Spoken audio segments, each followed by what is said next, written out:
You're watching YCN, your local view. Program airtime is underwritten in part by Bar Harbor Bank and Trust. Looking to purchase your dream home, finance your business, or just find a better checking relationship? Our New Hampshire team is here to help you. We make award-winning banking happen every day. Contact us to see how we can help you. Member FDIC.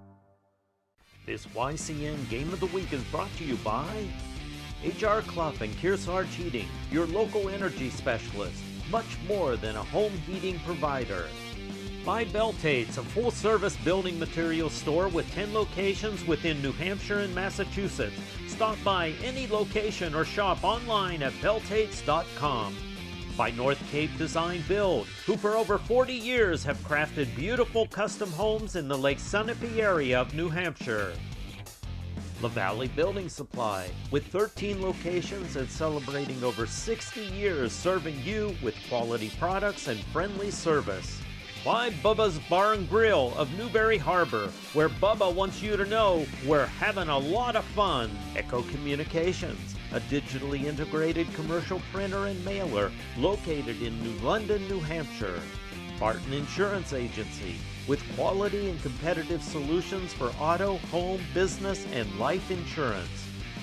Village Pizza in Newport, coming into the 21st century with new point-of-sale system, digital menu, online ordering, DoorDash delivery, and big screen TVs. And Innertown Record, your hometown community newspaper covering the Kearsarge, Sunapee, and Sunshine Town regions.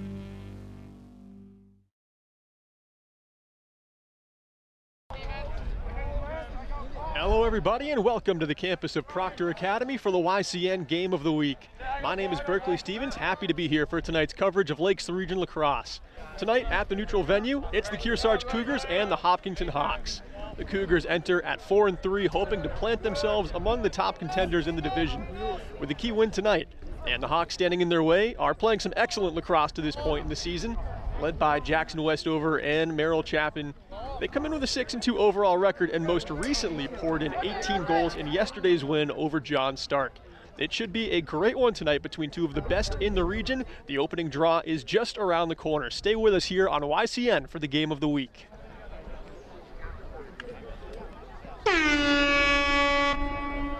NCTV programs are underwritten in part by H.R. Clough and Kearsarge Heating Oil, Propane, and Motor Fuels, with design, installation, service, and maintenance of all types of energy systems, as well as air conditioning and water conditioning. Their friendly, highly trained, and certified staff is available to assist you throughout the process. H.R. Clough and Kearsarge Heating. Beltates Building Product Specialist. Whether you're a first-time homeowner, making updates, or a seasoned building contractor, Beltate's knowledgeable and friendly team can assist you in finding the perfect products for your project. They have the services and materials to help any size endeavor. Beltates will bring your ideas to life with their expertise. North Cape Design Build, for building a custom home from the ground up, a stunning waterfront property overlooking Lake Sunapee or Pleasant Lake, or the fabulous remodel you've been planning for a decade. North Cape Design Build can help your dreams become a reality. High-end custom craftsmanship, discerning contractors, beautifully executed designs. Echo Communications, a digitally integrated commercial printer and mailer in New London since 1997. And much further back as the Country Press, AccuMail, and the home of the Kearsarge shopper. Echo Communications. Jen and Troy invite you to visit Village Pizza in Newport. They're coming into the 21st century with a new point-of-sale system, digital menu, online ordering, DoorDash delivery, and big screen TVs.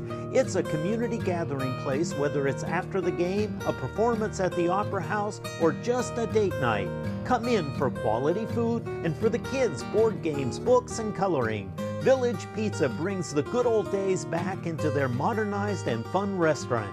Follow them on Facebook, or better yet, visit them at 7 South Main Street in Newport. La Valley Building Supply, serving homeowners and contractors since 1962. Whether you're an experienced builder or simply a do-it-yourselfer, you'll find what you need at LaValle Building Supply.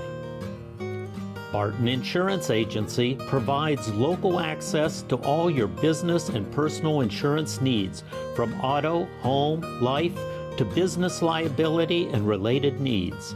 Experience the hometown difference of Barton Insurance Agency. Bubba's Bar and Grill on Newberry Harbor for great land fare, seafood, sandwiches, and Bubba's award-winning seafood chowder. You won't be disappointed. They're having a lot of fun at Bubba's Bar and Grill. The Intertown Record, your weekly hometown newspaper covering the Kearsarge, Sunapee, and Sunshine region of New Hampshire. Online and in print, the Intertown Record. Main Street Bookends in Warner, an independent bookstore providing books, toys, games, cards, and gifts. With a gallery showcasing local arts and artists, Main Street Bookends in Warner. Thank all our underwriters for making your local programming possible on NCTV.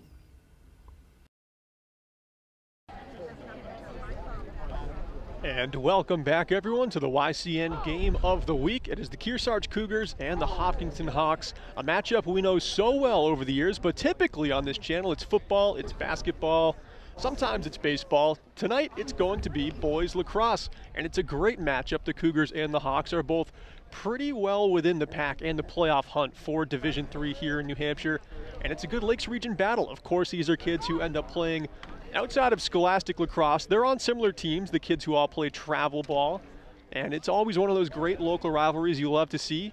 There's some bragging rights to be had in this one, as always. The Cougars, some of their leaders you're going to be very familiar with. Noah Whipple on defense, of course. His younger brother Eli is getting some time at midfield and attack this year.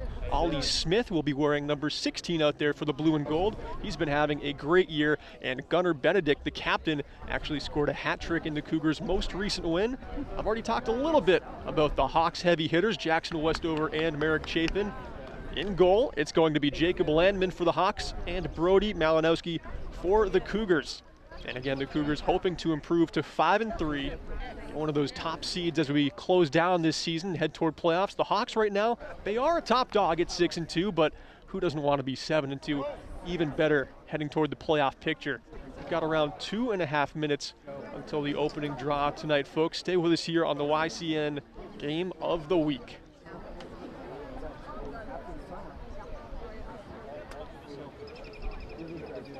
And we are happy to be here. This Game of the Week is presented in part by North Cape Design Build. North Cape Design Build was founded with the intention of providing Lake Sunapee region with world-class design build partner committed to enhancing the local community that supports them. And Bubba's Bar and Grill in Newberry Harbor has a full menu of amazing seafood, land fare, award-winning seafood chowder, hearty sandwiches, and a diverse pizza menu.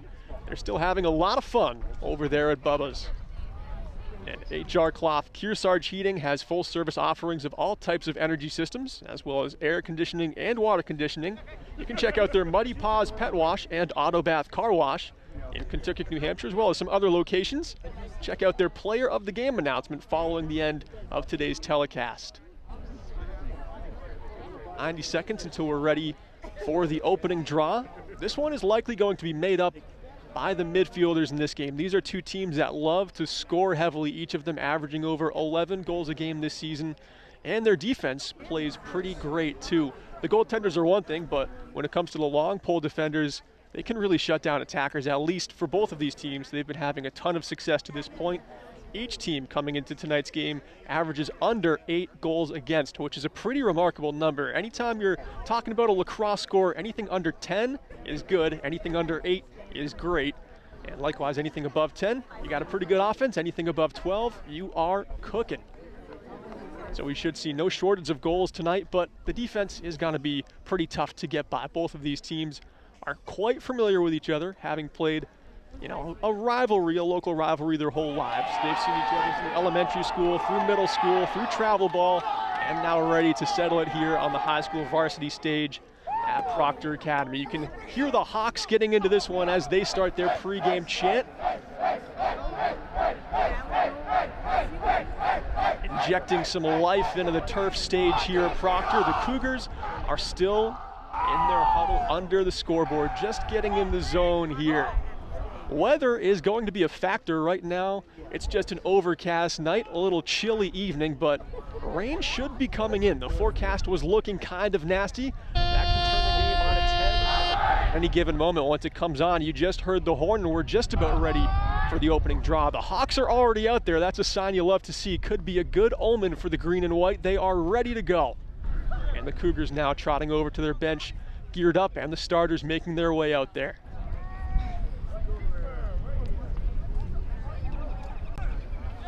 Check out Echo Communications for all of your printing and mailing needs. They're the home of the Kearsarge Shopper, where the latest YCN schedule can be found every week on page 3.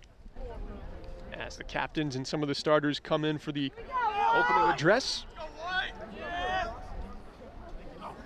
Again, of course, you're familiar with these teams, but it is Kearsarge in the white and blue, Hopkinton in the green and white. Looking right at home here at Proctor, I must say. I myself went to Kearsarge for 2 years and Proctor for 2 years, and when I went here, this was a baseball diamond. Right where I'm standing right now is about left field, maybe deep behind the bag at second base, but how things have changed. An awfully nice facility they've got over here, and it'll be under the lights. They'll be coming on probably some point in the first half. Right now for the opening draw, it is Quinn Cusick for the Cougars. And for the Hawks, it's Ozzie Rosenholm.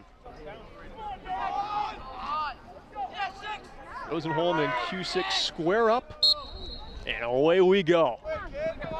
Rosenholm wins that one cleanly back, and the grounder is scooped up by Rowan Boyle. It is the Hawks attacking first. Bill brings it down along the right wing. He'll pitch one down below the goal line. And across they come.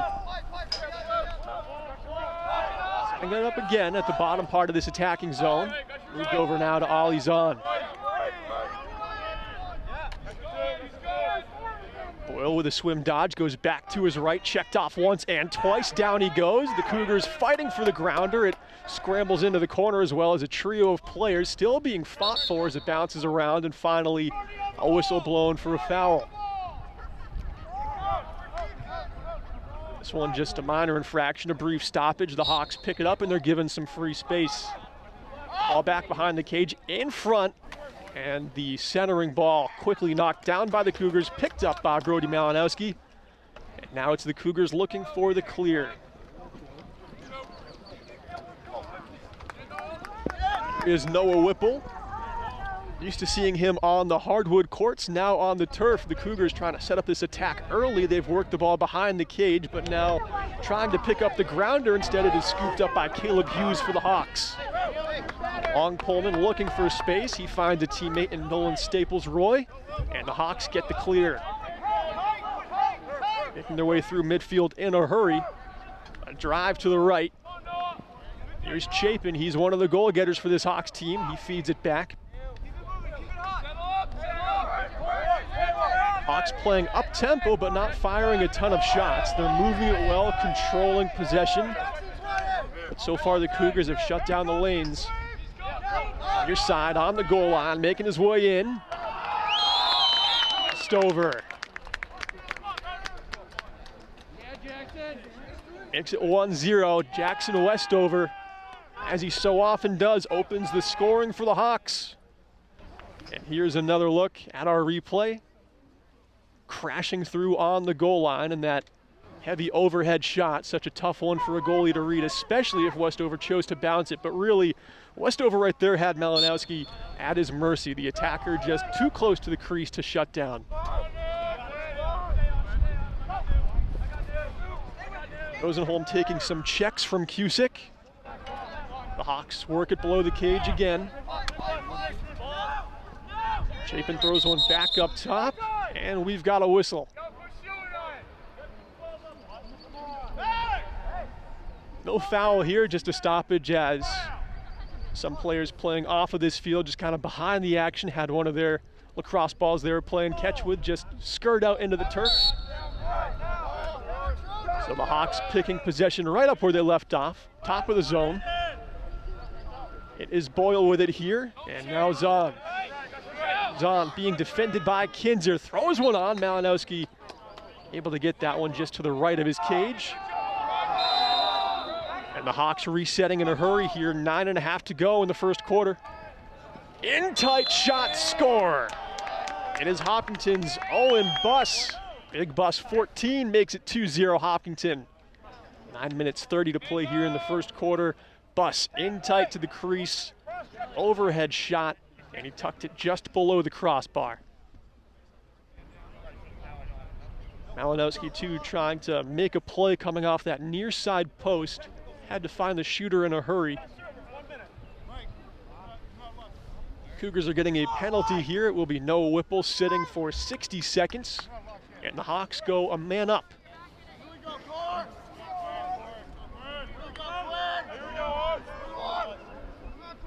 Pretty similar to hockey, a power play. In lacrosse, it's called a man up. It's either 1 minute or 2 minutes, depending on the penalty.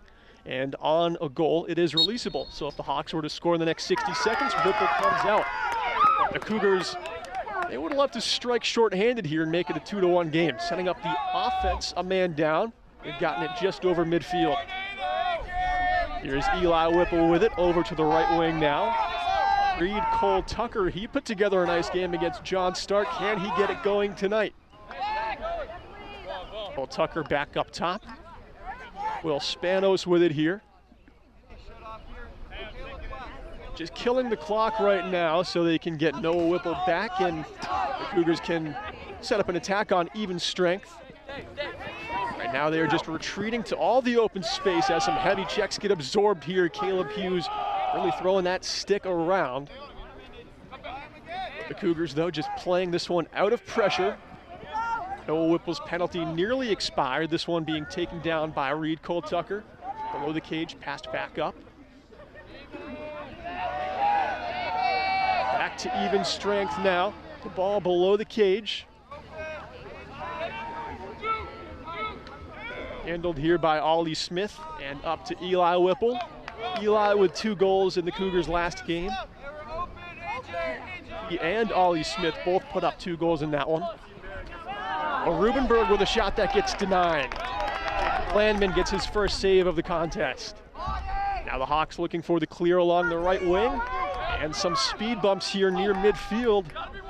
Will Spanos marking up his man well right at that center line, and the ground ball being fought for here. 7 players in on the action, and the Hawks scoop it up. They've got some momentum. What a check there as Braden Hurley just knocks it down in stride, tries to keep it going. That one does get scooped up by Cole Tucker. And a nice answer there by the Cougars at the midfield. That one pops out. Another heavy check coming through from Caleb Hughes. Hughes with it here. Threads one through midfield. Owen Boyle going on a drive. He gets denied space. Jacob Heath crashing into him.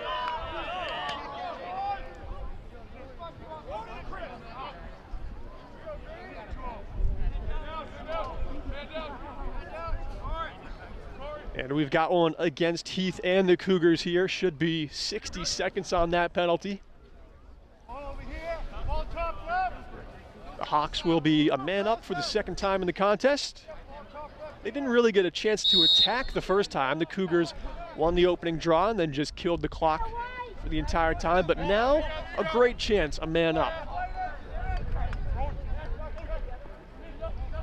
Far side, at the right wing. Boyle back to Zahn, across he goes.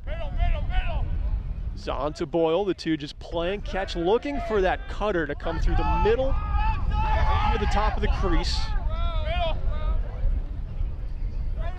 Even a man down, the Cougars not making it easy out there to find any spaces. That one sails way high. And Malinowski with a nice sprint to the out of bounds line. He's able to get the reset in for the Cougars.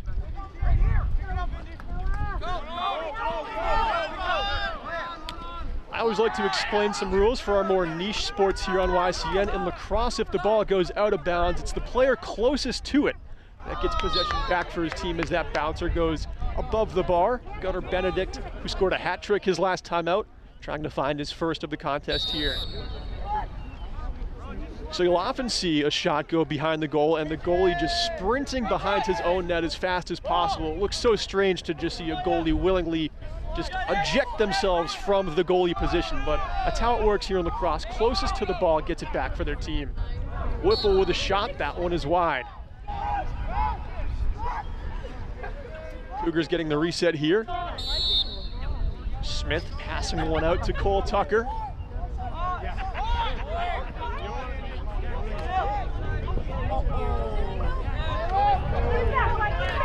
And the physicality here from Caleb Hughes. He wins another one back for the Hawks, but this grounder comes just out of the zone. Controlled here by Whipple. Eli Whipple throws it down. Cole Tucker waits for the middies to catch up again. Benedict, he loves these, has that one knocked right off of his stick. Nolan Staples-Roy with another key play on defense for Hopkinton. Loose ball fought for, won by the Cougars. Brought up beyond the arc.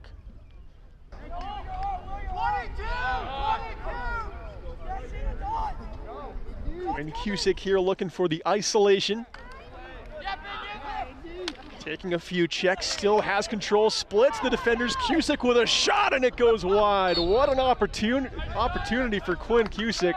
One of the best of the game for the Cougars. Take another look. This move right here to step through two Hawks defenders. He had a window on that far side. The bounce shot just wide by a matter of inches. The sun poking out here. Just for a moment. Rain in the forecast, everyone had that on their mind. But now some rays of sunshine just to warm up the turf for a bit. Back to the right wing corner.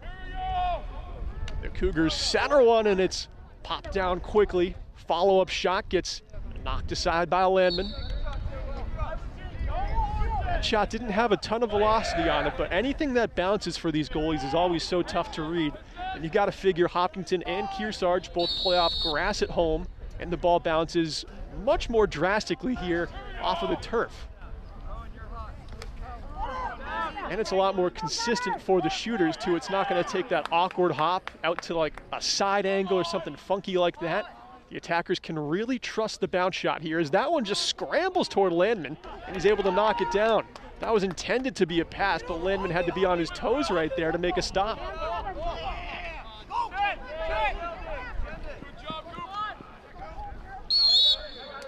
That one out of bounds over the sideline. Should be the Cougars here with the pickup.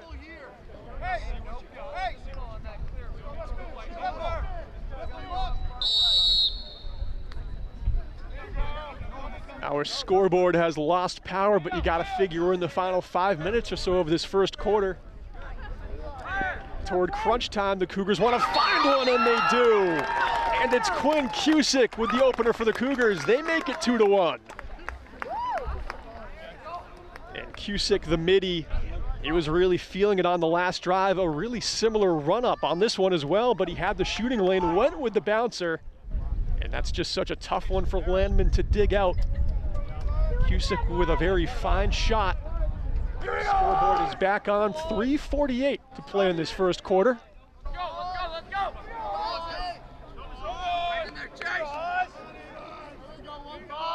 Eli Whipple and Ozzie Rosenholm ready for the draw. Rosenholm again playing the body on the draw, trying to block off Eli from the ball, and he's won it here for the Hawks. That one picked up by Ollie Zahn.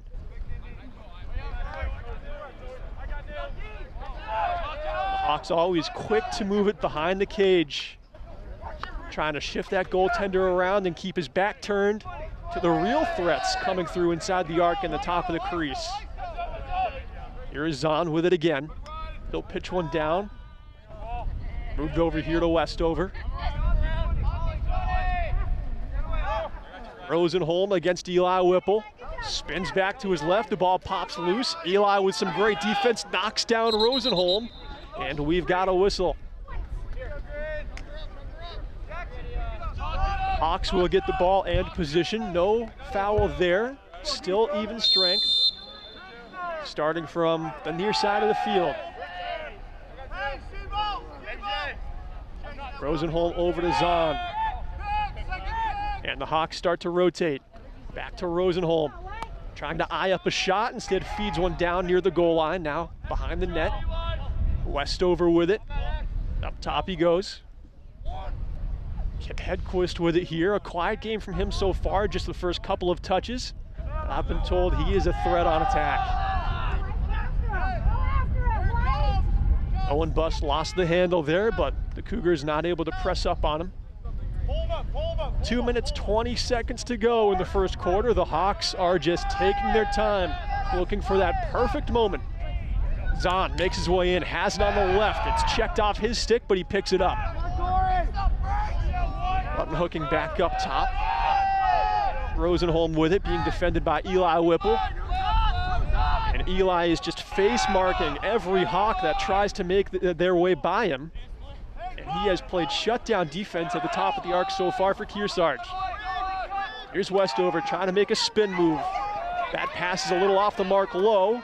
Center now in a very dangerous spot. The Hawks are battling for it. It bounces to Malinowski, but goes behind his net. Picked up now by Noah Whipple. He looks toward the left wing for the clear. They find Malinowski. And some time and space finally for the Cougars.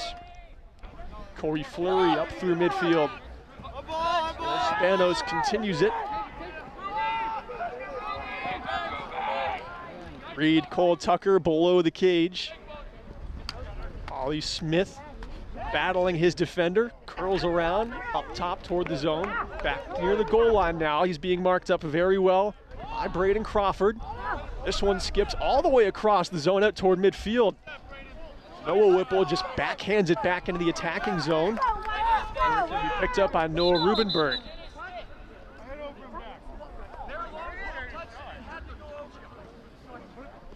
And they're saying when Noah Whipple touched it, it re-entered the zone illegally.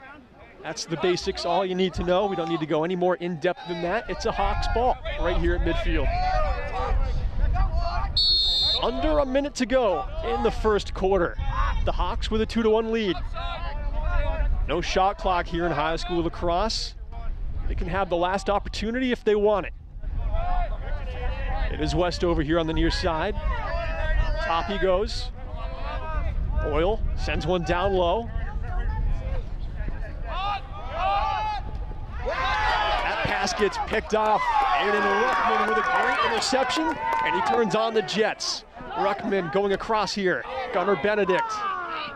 He has that one knocked loose. Staples Roy with another great stick check. 15 seconds to play. Westover couldn't field the grounder, and it's loose at midfield. 10 seconds to play as we've got a yellow flag coming out. This will go against the Cougars. It'll be Aiden Ruckman being sent off for the hit on Rowan Boyle. Boyle appears to be okay. Kind of pawing at the back of his head a bit, but he popped up just fine. There'll be a man advantage here for the Hawks for some time, but only 9 seconds left in the quarter. They've got to hustle if they want to strike before the buzzer. Starting at the top of the zone. Merrick Chapin with 5 seconds left. Looks like he's just going to kill the clock. Opting not to fire a shot. We'll head into our first intermission. Hawks 2, Cougars 1. Back in a moment, folks.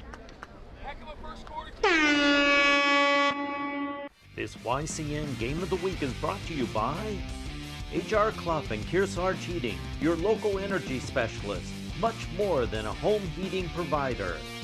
By Beltates, a full-service building materials store with 10 locations within New Hampshire and Massachusetts. Stop by any location or shop online at beltates.com. By North Cape Design Build, who for over 40 years have crafted beautiful custom homes in the Lake Sunapee area of New Hampshire. La Valley Building Supply, with 13 locations and celebrating over 60 years serving you with quality products and friendly service. by Bubba's Bar and Grill of Newberry Harbor, where Bubba wants you to know we're having a lot of fun. Echo Communications, a digitally integrated commercial printer and mailer located in New London, New Hampshire. Barton Insurance Agency, with quality and competitive solutions for auto, home, business, and life insurance. Village Pizza in Newport, coming into the 21st century with new point-of-sale system, digital menu, online ordering, DoorDash delivery, and big screen TVs. And Innertown Record, your hometown community newspaper covering the Kearsarge, Sunapee, and Sunshine Town regions.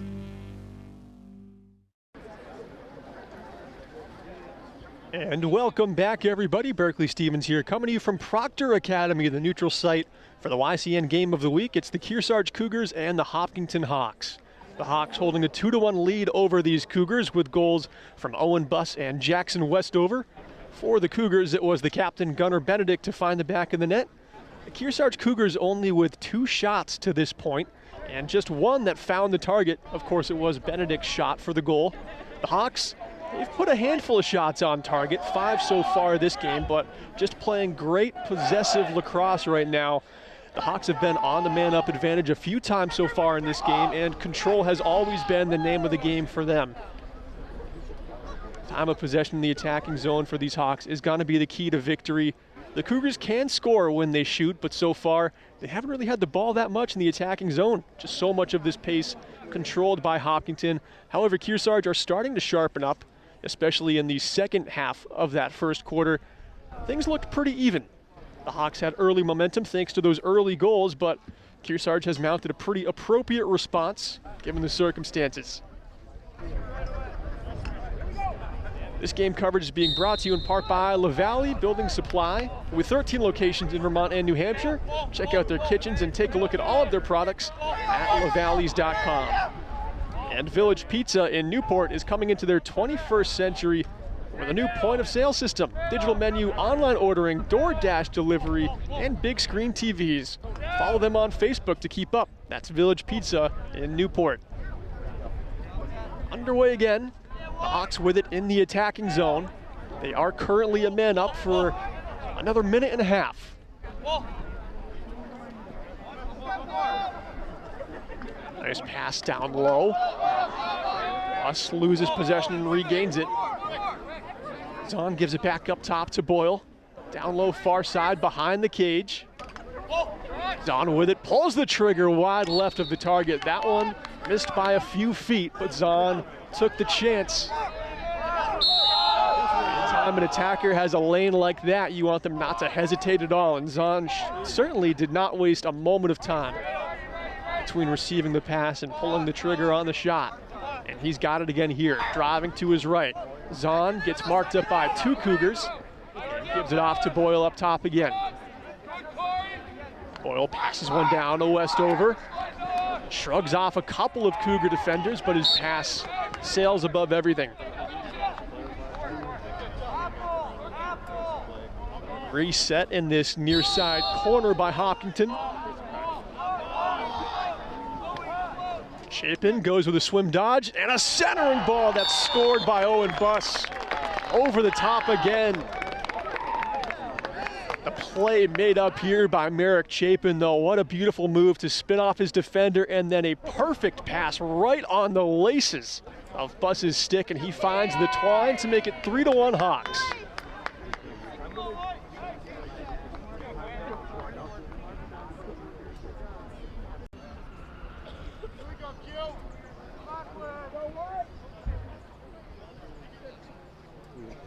I was crossed up on my sheet earlier when I told you who scored for Kearsarge. I said it was Gunnar Benedict. It was Quinn Cusick. As Cusick lost that draw here to the Hawks, Rosenholm brings it down. Quickly below the goal line again, centering ball, and it goes post in. What a shot from Ollie Zahn, his first of the game. And you can see how well the Hawks get to work.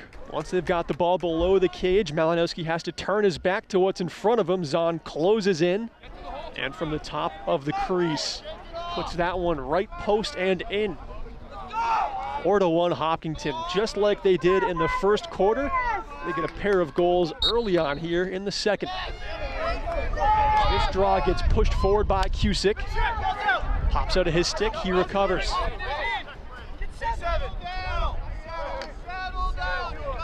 Cusick, top of the zone, goes across to Eli Whipple.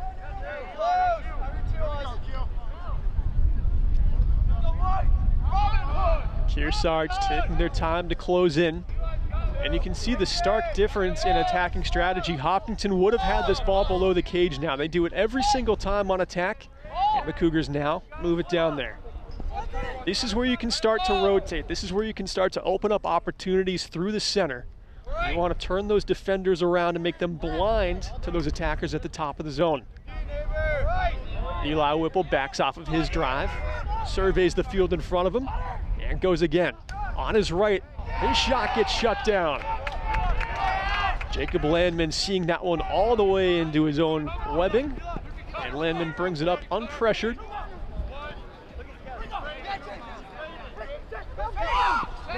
The goaltenders in Lacrosse do get free space out of their own crease, but once they've made their way out of the crease, anyone can mark them up again. So oftentimes you'll see defenders give it back to their goalie just for that free space, but it's not always a great thing to do. Sometimes you can see a goalie get caught out a little bit too far trying to make a clear up to around midfield. That's when things can get costly. Haven't seen anything like that so far in this one.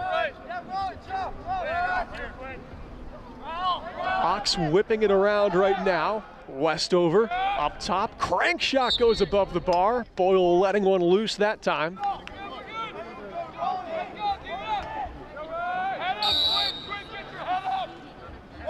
Set by the Hawks.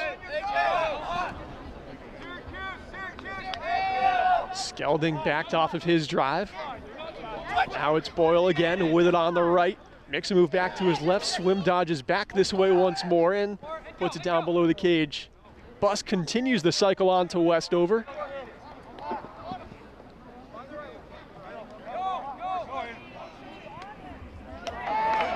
Kowski shuts one down and traps it near his post.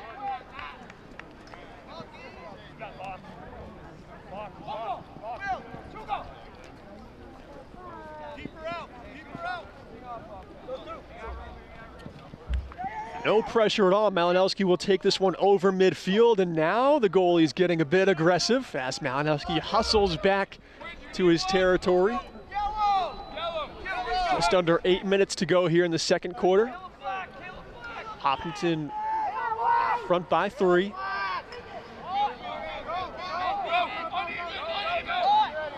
Eli Whipple back off the sideline. In a hurry, rifles a shot on, and Landman once again sees it all the way and makes the stop. Pressure here tight to the net from Ollie Smith, but the Hawks are able to evade. That one pops loose though. Benedict with a solid thump of a check at midfield, and the Cougars win it back. Reed Cole Tucker cradling on the left side. That pass gets loose. Race is on as it's toward the sideline. Hopkinton the first to it.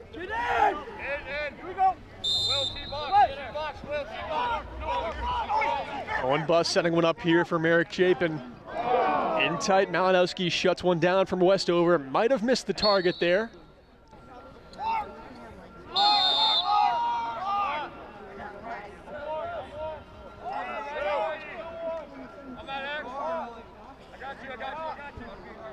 Ollie's on, starts his run. Over to his right, Button hooks back towards center. And Rowan Boyle feeding one down to Westover. That one bounces along. It'll be a Cougar ball coming out. Certain circumstances, it is not first the ball gets it, but for a general rule of thumb on shots, that's what you'll go by. Occasionally, if it just goes cleanly out of bounds by one team, the officials will say it is this team's ball coming back in. In that case, Hopkinton just put it right out of bounds in kind of an uncompetitive way, and the officials gave it back to the Cougars. That one out of bounds will be reset by the Hawks. Just over 6 minutes to go here in the opening half.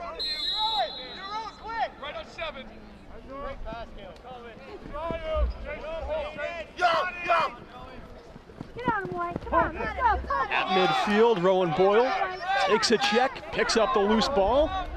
And he takes a few more checks too from Joey Taylor, and now we've got a whistle. It'll just be a timeout taken here just as the Hawks get inside the zone.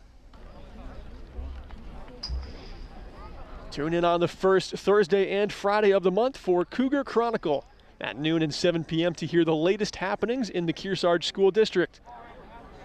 At halftime, we'll hear from Superintendent John Fortney on Ask the Superintendent. And today's coverage is being underwritten in part by Belleté's, a full-service building materials store with 10 locations within New Hampshire and Massachusetts. You can stop by any Belleté's location or shop online at belletés.com. And Barton Insurance Agency supports you and your community. Ben says one size fits all just doesn't apply to insurance, which is why every client gets the individual attention from Barton Insurance Agency. And our next YCN live game coverage will be football in the fall. You can watch for our schedules every week on page 3 of the Kearsarge Shopper, in the Intertown Record, or on our YCNnow.com website under schedules. And if you'd like to learn about underwriting for the programs here on YCN, you can contact us. All of our info is at YCNnow.com. You can scroll to the bottom of the page and find it all right there.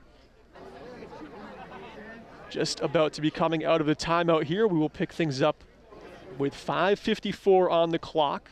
The Hawks have scored 2 so far in this quarter. The Kearsarge Cougars haven't struck yet in the second. They were slow to get going in the first quarter, kind of found their footing. And so far here in the second, they've been trying to find themselves again. Great defensive adjustments have been made by the Hawks. They're not letting the Cougars get the ball below the cage nearly as easily. And the Hawks, like I've said a couple of times now, are really making this a possession game when they've got it on attack. Unlike the college game or a lot of travel ball leagues, there is no shot clock here in New Hampshire high school lacrosse. So similarly to like we see in basketball, if you've got a lead, you can kind of just work it around your forwards and your attackers in the attacking zone as long as the pressure doesn't come on. You can kind of pick and choose your moments to make a play. The Westover has the ball here at the top of the zone for the Hawks. As everyone is back out on the pitch, we're just about ready to resume.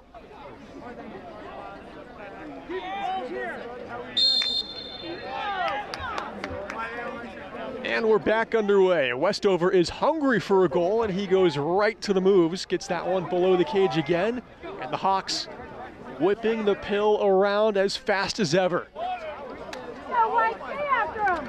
Boyle with a crank shot. That one hits off a body and goes wide left. Eric Chapin the first to it. He'll reset things here for the Hawks. That goal back there doesn't count. Shouldn't have to say that though. Chapin threads one through center and the Hawks strike again.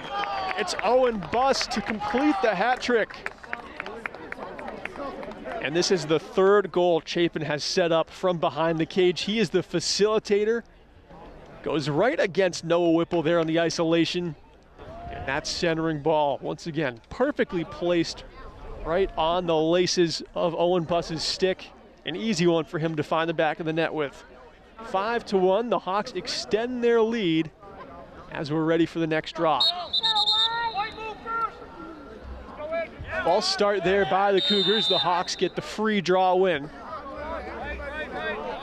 And you can see these Hawks are quick to the sprint. They're trying to just attack relentlessly now after ragging some time earlier on in this, playing real possession lacrosse. It seems like they are just guns a-blazing here after this most recent timeout. But now it's the Cougars. It's Quinn Cusick going end to end. Cusick puts one towards center. The bouncing shot goes 2 feet above the crossbar. And that's one of those shots where these teams who are so used to playing off of traditional grass, well, maybe that doesn't go quite so high, but here on the turf, that one gets well above the crossbar. Crank shot goes wide right of the target. As another quick opportunity arises there, it was Will Spanos with the shot for Kearsarge.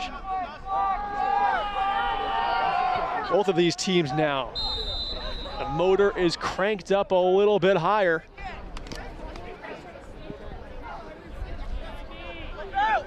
Ollie Smith with it. He'll pass one down. Smith gets it back. He'll head near the goal line, looking for that centering pass. Just to the top of the crease, the loose ball scooped up by Kearsarge. Rubenberg with it. He'll toss one over to Bragan Kinzer.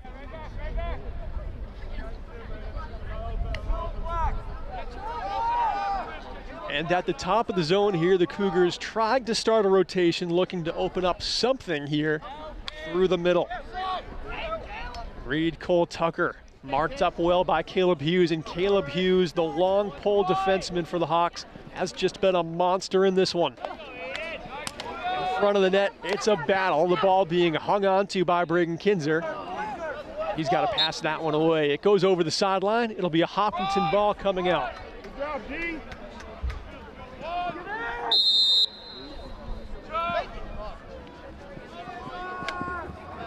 3:45 to go here in the first half. The yellow flag comes out. The Hawks will continue to run on here. This one's coming against Kearsarge. That pass is a little off the target. It goes over the baseline, and now we get the whistle for the flag. There should be one Cougar coming off here. Justin St. Ange will be serving the penalty time as the Hawks will go a man up again.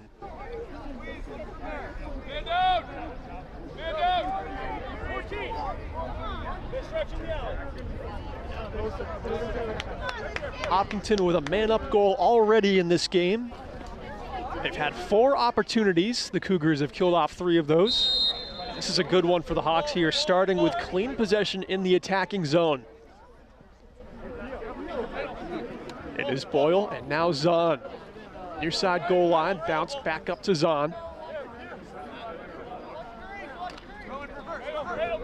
The Hawks just moving around the Cougars' defense so well. It opens up this lane for a shot and another goal.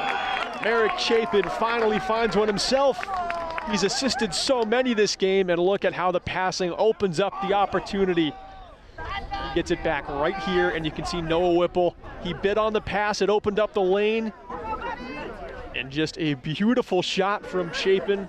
Proves himself there, a dynamic attacker, finally finds the back of the net for the Hawks and makes it 6-1 here in Andover. 3 minutes, 14 seconds to play in the first half. It is Rosenholm and Cusick out there for the draw.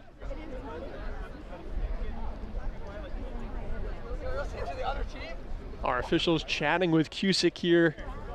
And I think they're going to send him off, or at least tell him he's got to change the stick out. Maybe an illegal pocket or something, but Cusick is just going to stay on the sideline. He'll be replaced here by Kinzer.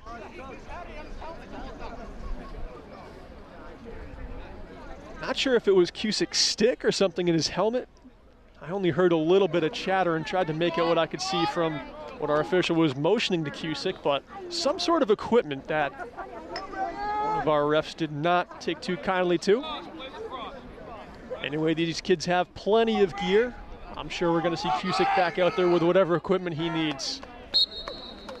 Resuming the 6-1 game. Another draw one here by the Hawks. Excellent job by Rosenholm on that one. He fed it forward to himself, couldn't pick it up cleanly, and then just slid it backward to a teammate. Heads up play by the man on the draw.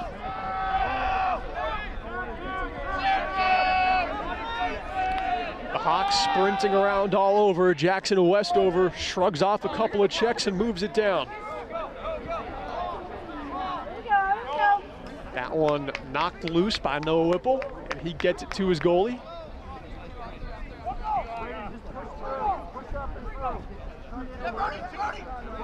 Malinowski gets a little gutsy with these. That time he didn't make it quite to midfield, stayed well within his zone. 2 minutes and 20 seconds to play in the first half. The Cougars have been kept quiet in the second quarter. On their last 2 attacks in the quarter, they've been quicker to pull the trigger, but this pass gets loose, and the errant ball will be in favor of the Hawks. They'll reset things here out of their own end.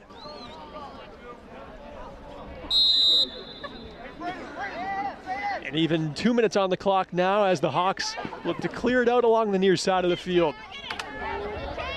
50-50 ball here, fought for near the sideline, and we've got a whistle as that one makes its way just over the sideline. It's going to be the Cougars with the pickup and the reset, looking for the clear. That pass just missing the stick of Justin St. Ange. Noah Staples-Roy with control of it. Moves one up to Westover. Along now to Hedquist. Hedquist looking for that cross crease pass. The grounder is loose. The Hawks looking to pick it up and fire a shot quickly. That one gets into the end zone and over the baseline. Our officials giving this one to Kearsarge.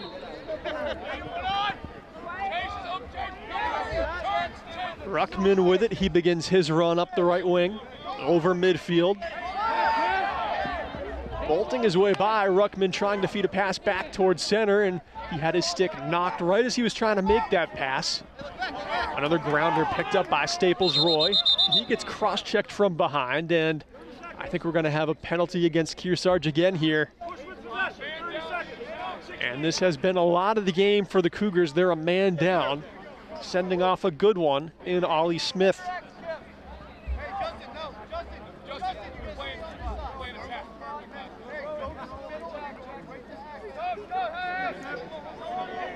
Time is dwindling here in the first half, just 64 seconds to go as the Hawks get us underway again.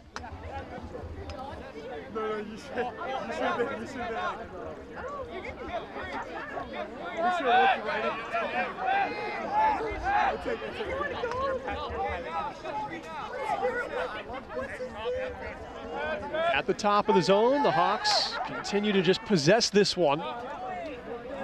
The foot is a bit off the gas compared to previous possessions, but now they get it in tight, and that one is behind Malinowski's net, just wide. Inside the final 30 seconds of the half, a long stretch pass all the way down, intended for St. Ange, but that one just skipping over his stick. 15 seconds, the Cougars trying to scoop up this grounder. It's bounding along here on the near side. Time ticking down, 6 seconds, the ball's still loose, and that should just about expire the clock here. One opportunity goes right into the netting of Landman, and we end the first half, Hopkinton 6, Kearsarge 1. A brief break, and then we'll be back here for a halftime recap, folks. Stay tuned.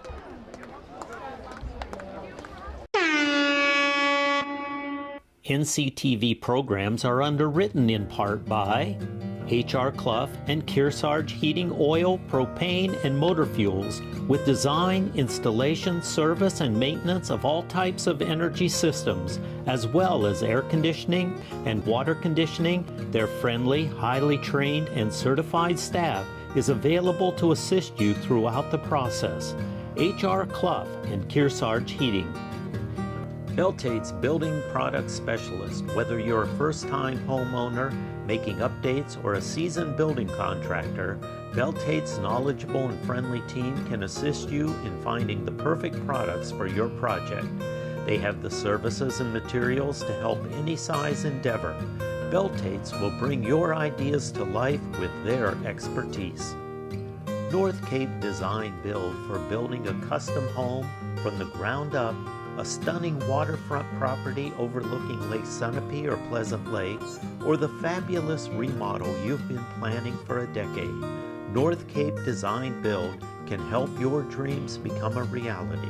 High-end custom craftsmanship, discerning contractors, beautifully executed designs. Echo Communications, a digitally integrated commercial printer and mailer in New London since 1997.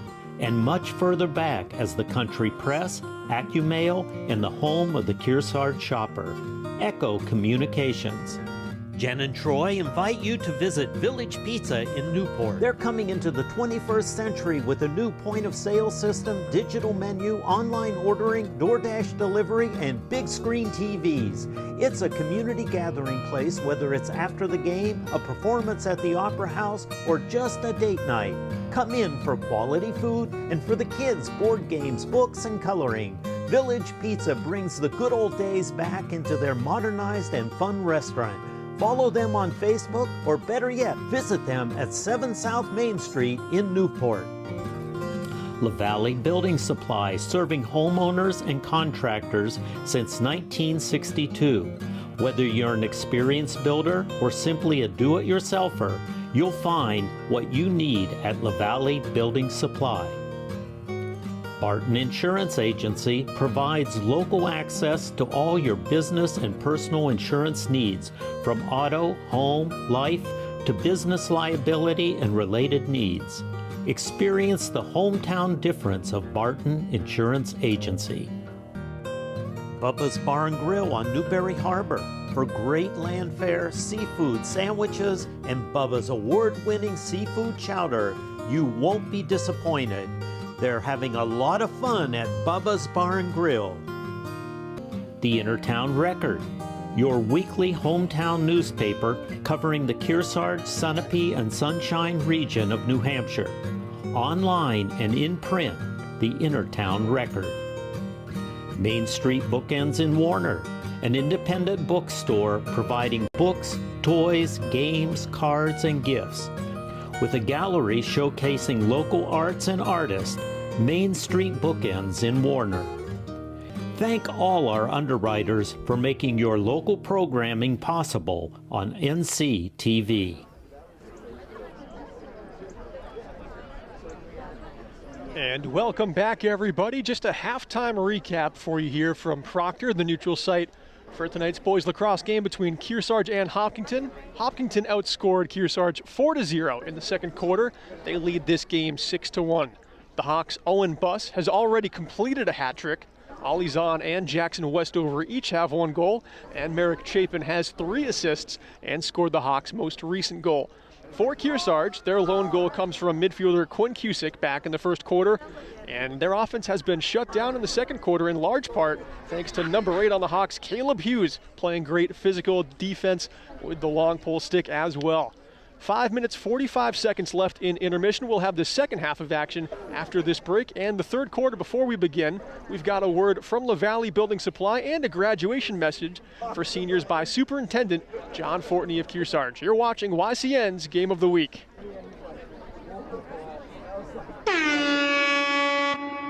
Thinking about a new kitchen? LaValle Building Supply believes the secret is by working with our top designers who will take the time to understand your needs. We recognize the importance of price as well as quality. LaValle represents 2 of the largest manufacturers in the industry, Craft Made and Medallion. And if you're looking for something more out of the ordinary, check out our custom-made cabinetry from Plain and Fancy. LaValle Building Supply has the very best for you. Call or visit any of the LaValle stores for all your building needs.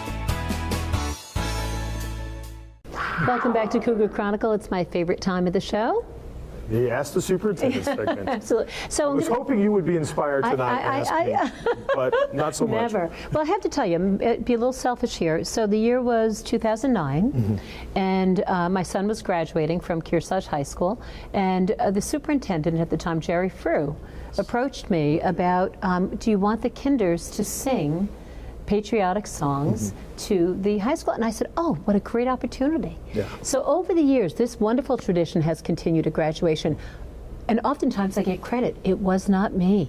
Superintendent Frew came up with the idea, and it has continued. And like Mr. Bissett, Michael made me. It makes me teary every time I think about it. It was the highlight. I did have the opportunity last year to drive up. We got the family moved in, so I had a chance to stay and watch graduation. And just what a production! Wonderful. It is a production. It really was. It really was. So anyway, that was just a joy, and it made me think about graduation. I wanted to know, here you're talking about your mother earlier, and she was your favorite teacher, and how much she taught you. Yes. So everyone's making me tear this show. Why not continue, right? What's the message you had for our graduates? Oh, man, this is a good one. This is a good one. Yeah. So I think every year when we talk about things, I really try to focus, honestly, that the graduation is not about my messaging as much as it is about getting people through the pageantry of the day. And for speaking directly to the graduates, please remember that this day is really not about you either. I mean, this day is about the parents. It's really about celebrating and grandparents and guardians. And no matter what your home situation is, it's an opportunity for the people that care about you tremendously to really celebrate your milestone in your life. What a great opportunity for somebody to do those things. And how do we lean that in? And so I will tell you that my graduation message changes up every year. A lot of it depends on the graduating class and the connections that I have, or as I get to know the seniors better and got to work on some of those things. But it really comes down to the idea of just talking about the great big beautiful opportunity that you have in front of you and the choices that you'll have to make, and you're going to make mistakes, and I hope you lean into those mistakes and see them as learning opportunities. Yes. Let them celebrate that. It's a good message. Yeah, thank you. And that is a thank you to the superintendent. It's a great message. Thank you. And thank you for joining us. It's been a great show today, hasn't it? I told you, for the new location, we're at the middle school. I love it, John. We'll be here for a couple of episodes to try to set things up. I think it's important to try to rotate things up as we go in. Especially, there will be more conversations in different locations as we talk about facility studies and what does that look like, and we're getting started in budget season, all the fun that comes with that, and go from there. But anytime we can highlight and showcase other places other than the SEU, which we always have to be out and about. It's important to be doing different things. So glad to be here. And I'll see you at the next school board meeting too. Join me. I go on Zoom, right? Yes, you can do that. So you can go in person and Zoom, and always open. The schedules are always there. We always want to encourage our stakeholders and our community members to be part of that process. It's so very important to hear their voice. It's wonderful. And anytime when we can facilitate those things, we look forward to it. So it's always a pleasure. Thank you so much, Thank you for a good show.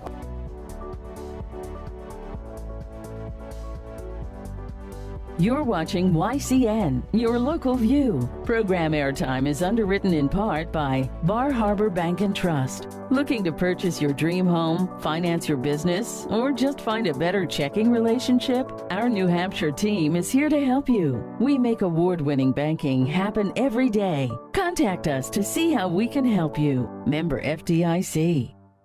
A win for the Cougars would mean improving to 5-3. Which, as of right now, would get them a pretty nice looking seed coming around toward tournament action. We've still got a couple of weeks left in the season though, so no slowing down yet.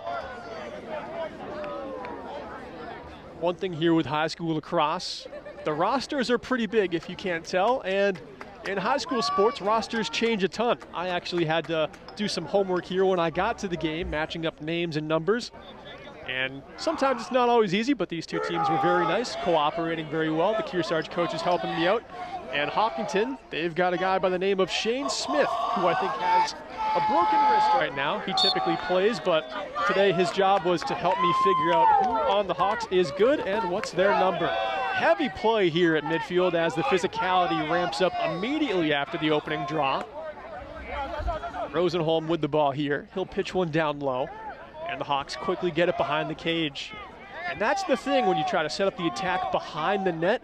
You can miss your pass, and you've just got space to retreat into. You can see the Hawks bobbled one there, but no damage was done. They've got it back, and now it's up top.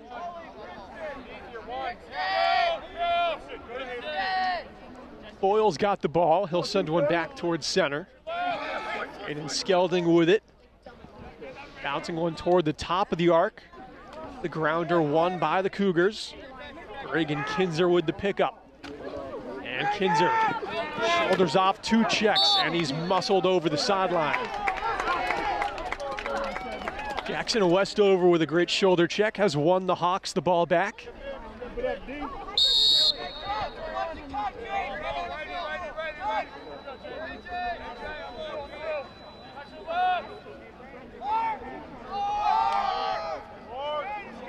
He's on with it. There's one back over to Boyle. Boyle looks like he wants to start a drive. He's funneled off to the right, and the ball works behind the cage. Jackson Westover closing in on the goal line. Shot saved by Malinowski. No, it got by him. Just popping out of the webbing of Malinowski's stick. And Jackson Westover gets his second goal of the game. And it's 7-1 Hopkinton. Westover with a great crease crashing over the top goal. And he is a strong goal scorer like that. And that's him that you hear there chanting on these Hawks. He's a pretty loud spirit on this team, a leader on attack, but also always tries to make his presence felt. Let the defense know that he's picking them up on attack. Keep everything moving smoothly. After the check, the Cougars will pick it up with some free space.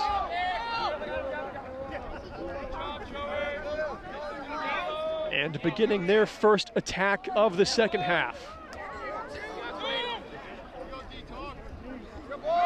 It is even strength. Cusick with the ball at the top of the zone. He'll move it over to the left wing side. Will Spanos passes one off. Back up top here. Eli Whipple throws one over to Reed Cole Tucker. Defended by Caleb Hughes, who has been a monster in this game, and Hughes gets right back to work. There has been no getting by Caleb Hughes. He has played as great of shutdown defense as you could possibly hope for through the middle of the zone. As the Cougars work this play toward the left wing, but the ball gets knocked loose and the grounder scooped up here by the Hawks. Clearing attempt, hits a speed bump at the top of the zone, and the Hawks pick up the grounder. Will Donahue tries to run on with it, but we've got a whistle. And the whistle just for a timeout as they work that one over the midfield line. 9:23 to play here in the third quarter so far. Just the one goal in this second half scored by Jackson Westover.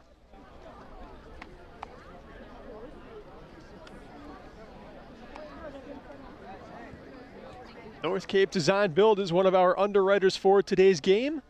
And North Cape Design Build was founded with the intention of providing Lake Sunapee region with a world-class design building partner committed to enhancing the local community that supports them. And they've been doing that with us here on YCN, supporting local sports coverage for a couple of years now. Happy to have their support and all of the support from our underwriters. Bubba's Bar and Grill has a full menu of amazing seafood, Landfair, award-winning seafood chowder, hearty sandwiches, and a diverse pizza menu.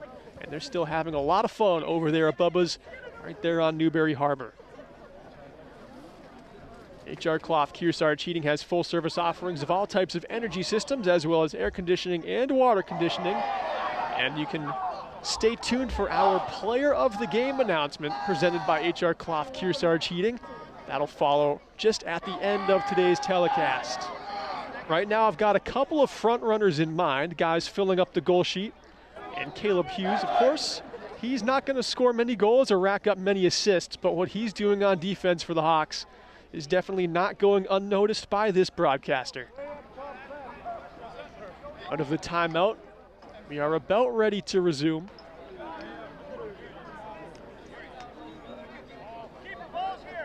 The ball's going to start right at midfield. With it for the Hawks is Rowan Boyle as he makes his way in. Boyle has been an aggressive driver this game, but he's kicked out a lot of those plays. Puts the pressure on, though.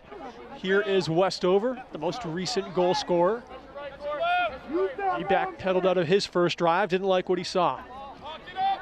Behind the cage, moved over now. Boyle tosses one up top.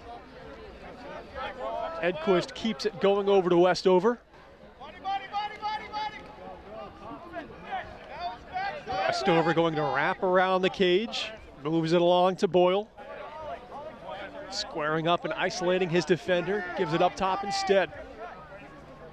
Ollie Zahn with it, going to his right, puts one through to center, and that one is an opportunity missed from the Hawks. The pass wasn't all that well placed, but they had their goal scorer, Owen Buss, at the top of the crease, and no one has been better tonight. Reset here by Merrick Chapin. He's been the playmaker, 3 assists in this one. But it'll be a Cougar ball coming out. Chapin stepping into the crease of Malinowski, and that is one thing that is a no-can-do in lacrosse. Attackers can leave their feet if they want to get inside the crease. They can shoot well airborne, but they can't plant one down. Here come the Cougars. This one comes back up toward the top of the zone. And a great back check here by the midi Will Donahue, dropping back on the play. He's won it back for the Hawks here. And Rowan Boyle takes it up, clearing along the left wing, still handling it now. Looking for the pass into some free space. Skelding moves one down. As quickly as they always do, the Hawks move it behind the net. Their centering ball runs into some traffic here. The Cougars clogging up the crease. Eli Whipple with the possession win. He threads it through a couple of Hawks defenders. But now it's a grounder on the far side of the field, picked up by Hopkinton. Over the sideline, possession given to the Hawks. That one bouncing down. The Cougars mishandle the pickup, and a shot comes wide of the net. Just over 7 minutes to go here in the third quarter.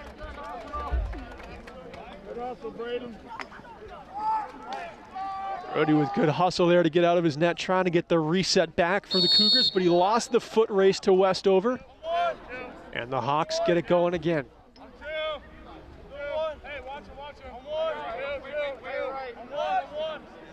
Aiden Skelding. He's trying to get busy in this game. The attacker at the top of the zone has had a tough time for the Hawks. A lot of their attack has found success low to the goal line, behind the goal line, close to the net. But those attackers up near the point, they haven't found much. Here is the Cougars again looking for their first goal of the second half. First goal since the first quarter. And another errant pass ends up in the hands of the Hawks, but trouble here.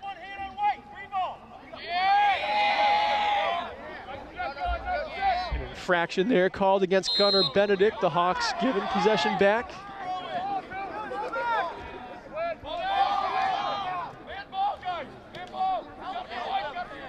Benedict gives his man a couple of checks here near the far side as the Cougars try and win this one back physically, and they do. Eli Whipple with the pickup with the short pass. Hops off a stick and is picked up by Staples Roy. Still loose on the ground. Hard for these teams to collect themselves, and that's why we've got this. A timeout taken by the Cougars as they'll try and set their feet here. We'll pick things back up with 5:58 on the clock. It's been slow going for this Kearsarge attack ever since that first quarter. Shot totals are not that high. The Hawks have shut down a lot of those lanes. They're putting defenders right in the way who aren't afraid to block the shots. In a 7-1 game, you'll love to have players that you can still ask that of. Doesn't feel good getting hit by a lacrosse ball. When I was actually talking over with one of the Kearsarge players about their roster, well, they were just warming up. I had one hit me in the back. I'm no stranger to that. The last time I was here calling a game at Proctor was a hockey game. I took one in the arm. Lacrosse balls don't hurt quite as much, but they don't feel good. And the Hawks, even with a 6-goal lead, their defenders are not afraid to stand in the way of one. That's a pretty good formula when you can limit a team's scoring and then have fearless defenders continue to be shot blockers throughout. The Cougars, with this timeout, trying to craft up a perfect game plan to get back into this one. One thing about lacrosse is there is so much scoring. You can score on pretty much every attack reliably if you can find your stride. There's plenty of time left in this game if the Cougars can find their game. They're a team that's really piled on the goals this season. If they can click, they can even this one up in a hurry. But it's a long road ahead, a 6-goal deficit.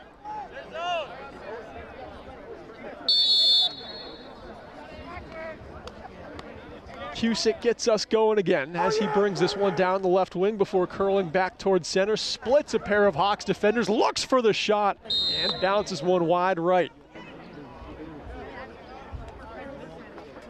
That's a good look, though, for the Cougars. Quinn Cusick has done that a few times this game.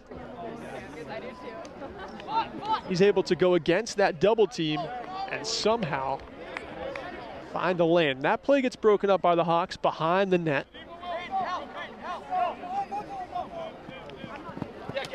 This one bouncing our way, gets put back inbounds, kept in by Hughes, but might not have been the smart play. It's one here by the Cougars, and they're gonna get this attack going in a hurry once the rest of the midfielders catch up. They've got this set up how they'd like. Ball behind the cage.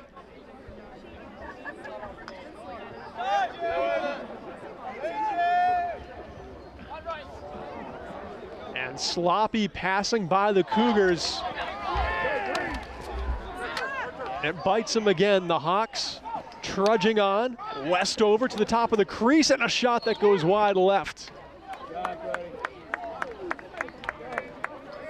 Malinowski wins the hustle play, and the goalie clears it for the Cougars. Up to Noah Rubenberg. Into the attacking zone. Rubenberg lofting one forward. The Cougars can't get anyone to that one in a hurry. Up along the left wing here by the Hawks.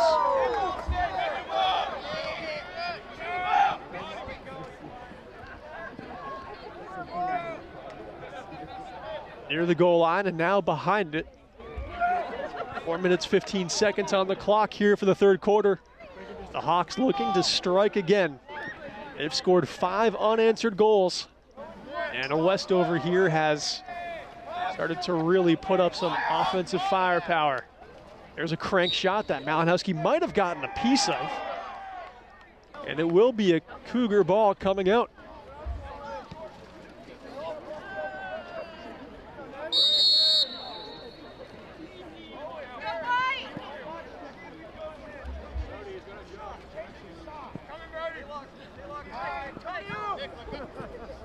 Through the middle, kind of a gutsy clear by Malinowski, but the ball rolls on. There will be a whistle here, and it might be a foul against the Hawks. Could they be a man down for the first time this game? It doesn't appear to be so.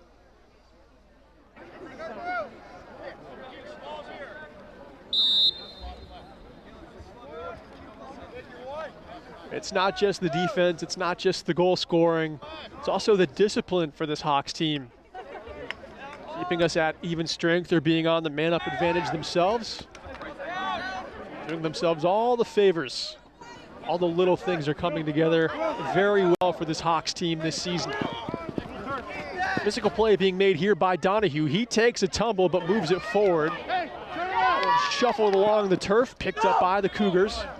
Moved through midfield and now being ran on by Reed Cole-Tucker. Cole-Tucker pitching one down, and a shot saved by Landman. And that was a difficult one for the goalie to fight off. You can see the shot opens up on the far side here for Ollie Smith, and he tries to go low with it, and Landman able to dig it out.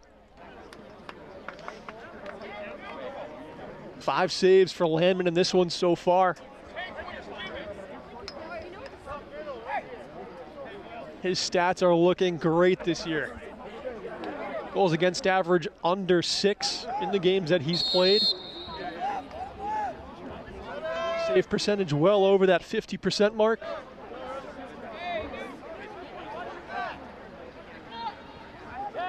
Kearsarge attacking the centering ball, doesn't make its way through the traffic. It will be the Cougars resetting it here.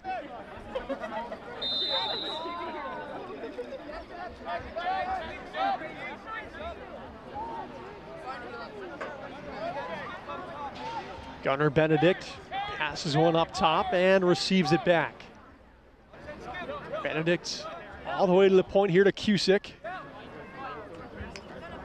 Now Eli Whipple lets one fly, and the bouncer gets knocked back out toward the top of the arc. Grounder here being fought for. Nolan Staples-Roy, the long poleman, trying to win it for the Hawks, but Eli Whipple comes up with the ball. He'll pass one back over towards center for a crank shot that goes above the crossbar. Well, Spanos with the delivery that time. And Gunnar Benedict, not sure how he doesn't get the reset here for the Cougars. He had both of his arms extended to the side right there, thinks he should have had it. That bouncer picked up by Westover. He had his head up to take that check on. And what a ball here, but Malinowski comes up with a huge save. Right off of his armor on his chest, and it knocks off the post as well.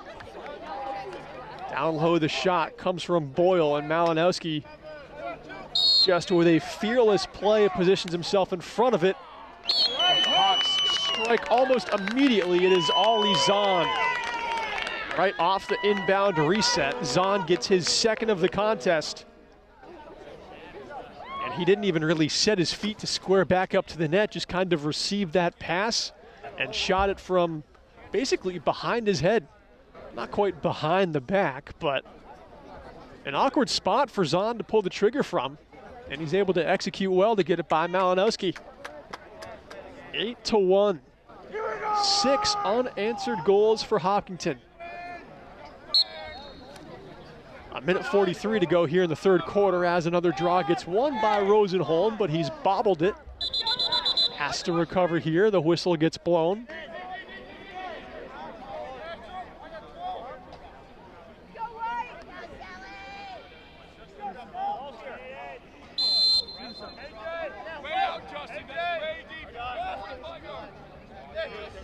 Kip Hedquist with it here. He'll take it toward the left wing side. Hedquist has that one poked away by Chase Paquette. Pardon me.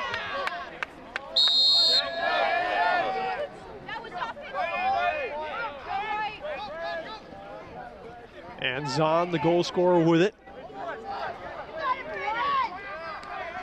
Far side of the field on the goal line. Grounder being fought for, tangled up between legs, and one of our Hawks players is down on the ground. The Cougars will clear it along the left wing. And as they enter the zone, we should be getting a stoppage here for an injury timeout. This grounder is knocked loose behind the cage of the Hopkinton goal. And now we've got our stoppage. 53 seconds to go in the third quarter. The Hawks right now dealing with an injury. It looked like on that ground ball play, just a couple of players had some incidental knee-to-knee contact, and I think we're seeing some sort of knee injury here.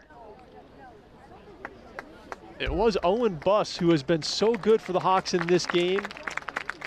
And he was rolling around, writhing in some pain, now jogging off under his own accord.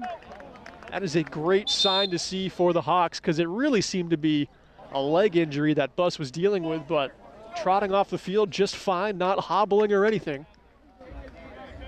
That is a good sight. We will pick up play in Kearsarge's attacking zone, but it's Hopkinton with the ball behind their net. 53 seconds on the clock in this 8-1 game. Still a full quarter to play. What a run here up the far side. Ollie Zahn pitches one back towards center. And then Skelding has that one checked off his stick by Noah Whipple. Whipple jostling for this one. He gets knocked down and comes up with the rock. Whipple to Whipple. Big brother to little brother. His stick tied up on the shot release. He couldn't get it off. And this one being brought along beautifully by Rowan Boyle. He's still got possession here through midfield.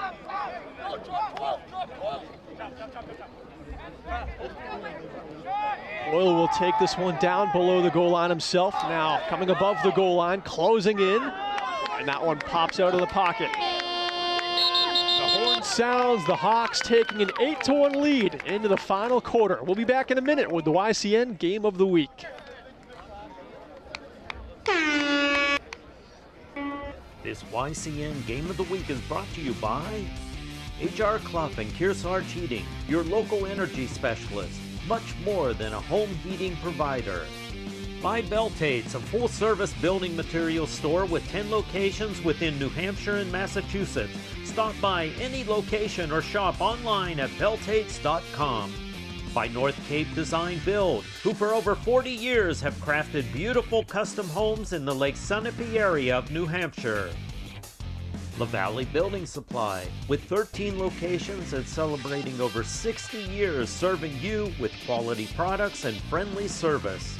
by Bubba's Bar and Grill of Newberry Harbor, where Bubba wants you to know we're having a lot of fun. Echo Communications, a digitally integrated commercial printer and mailer located in New London, New Hampshire.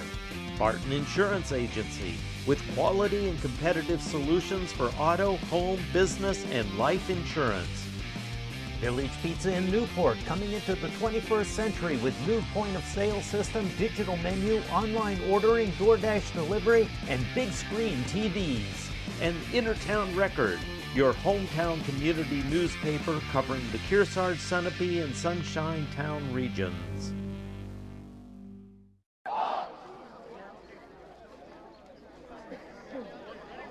And we welcome you back to the turf stage here at Proctor Academy. It is the Kearsarge Cougars and the Hopkinton Hawks tangled up in this 8-1 game heading into the fourth quarter. Hopkinton commanding this one, outscoring Kearsarge in every quarter and shutting the Cougars down since the first quarter. How did we get here? Well, for the Hawks, Owen Buss has a hat trick. He was sidelined with an injury near the end of last quarter, and right now he's still not out on the field, at least not that I can see. Buss is actually out there along the right wing, so great for the Hawks. He's back in the play. Ali Zahn has got a pair of goals. Jackson Westover as well with 2 to his name. And Merrick Chapin put up 1 for the Hawks as well. A heavy hit comes through from Quinn Cusick, the Kearsarge goal scorer. And Cusick picks up the loose ball and motors on through midfield. Stick check sends his stick twirling into the attacking zone. And the grounder freely picked up by the Hawks, and letting one loose is Caleb Hughes, and I love that from him. He's had a beast of a game so far, and I don't blame the D-man for coming into the attacking zone and letting one rip right there.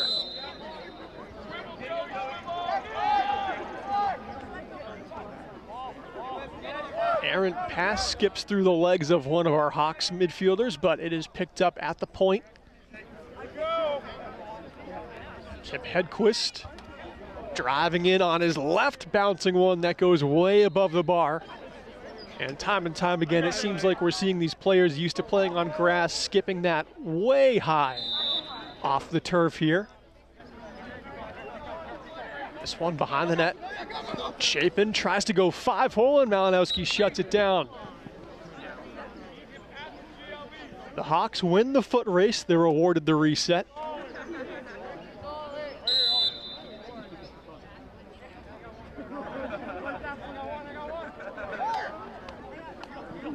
Zahn lets a shot go, and Malinowski is able to find it.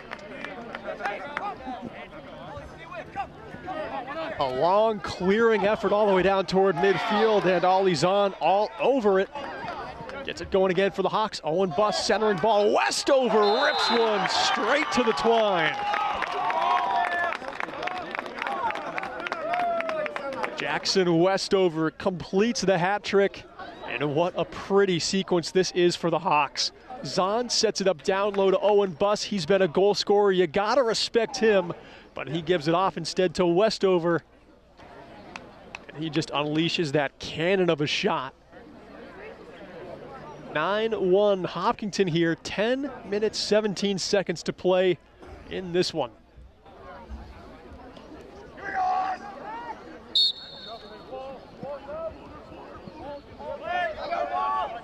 Another draw won by the Hawks. They've been so good in that regard. And wasting no time, it's brought down immediately. Buss goes across the zone to Westover. And now Zahn crashing in. Malinowski picked up the grounder coming out of his crease for it and looking to clear along the right wing. Intended for Corey Fleury. And Fleury with a nice spin move to get by a couple of Hawks defenders. There's a flag out on this play coming against Hopkinton for once. And the Cougars will be a man up. A much needed opportunity for them. The attack has been quiet. Can they get on the board here? They've got a window to get it done.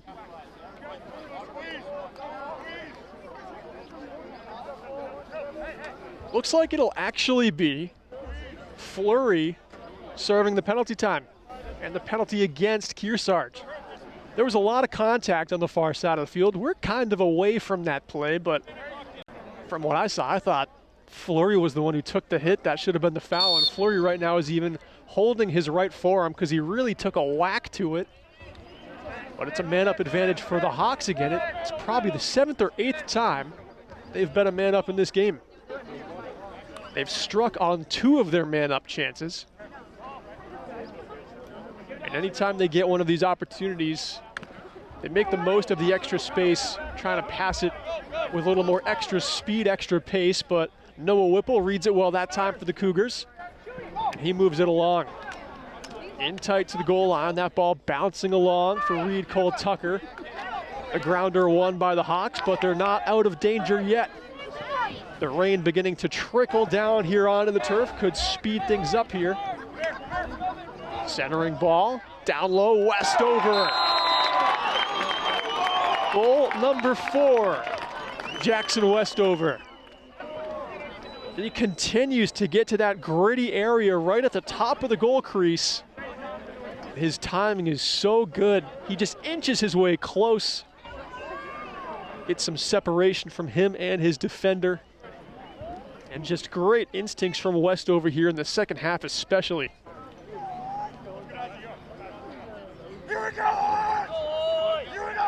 The Hawks in front by 9.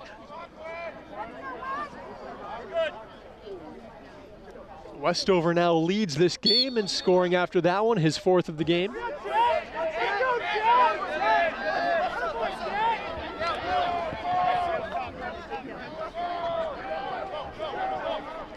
The Hawks are right back to it. We're at even strength, but they continue to just whip this ball around the attacking zone. And it is impressive how fast they're able to just pass and recover and just throw around pass after pass after pass to shuffle this Cougars defense. They've had them on their toes, or I should say on their heels this whole time.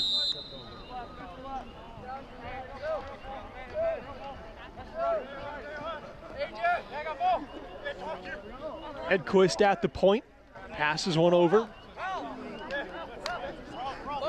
All he's on, goes across.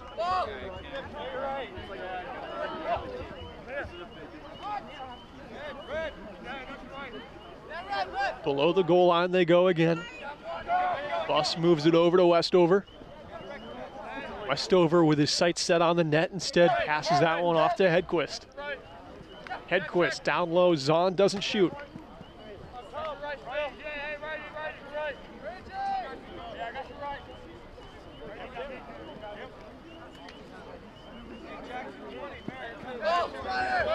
On the near side, below the goal line now. Hawks have had this possession going for what seems like an eternity, and the tension building.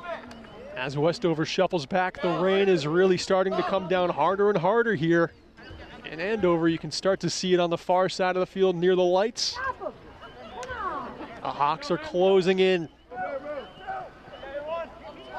The Cougars doing an excellent job shutting down these shooting lanes, but how long can it last as this one gets blasted? Malinowski keeps it out, making the helmet-high save. Clearing through the left wing. Close quarters passing, finally stretched out. Reed Cole Tucker pitching one down low. Noah Rubenberg with it. Behind the net, Eli Whipple. As that one bounce off his stick, he recovers, throws one across the crease, and it gets over the sideline. This will be a Hawks ball coming up. Both of our teams taking this time to change off their middies, get some fresh legs out on the turf. The inbounding ball is a 50-50. The Cougars attempting to win this one. They've got the numbers advantage, but possession picked up by the Hawks. Excellent defense right there at midfield by Chase Paquette. But the Hawks just keep it moving through the speed bumps. They're able to hang on to it. Out of the end zone, all the way back to the top of the zone.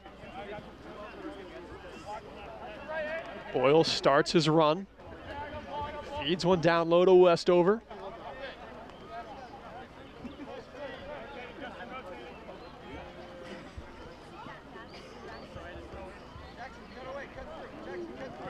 Boyle being pressed behind the cage now. Sends one up top. Westover goes to his left, cuts back toward the crease, lofting a shot over the bar. Recovered here by the Hawks. And Malinowski diving out of that near side post. Looked like he made a stop. Awkward spot for a goalie to be in. Let's take another look right here. Oh, he got it with the left foot. Are you kidding me with that save? Glad we had the replay right there. Brody Malinowski with the save of his season. And Eli Whipple on the other end finds one for the Cougars. End to end. What a play. Brody Malinowski with a kick save and a beauty, and the Whipple brothers connect through midfield into the attacking zone.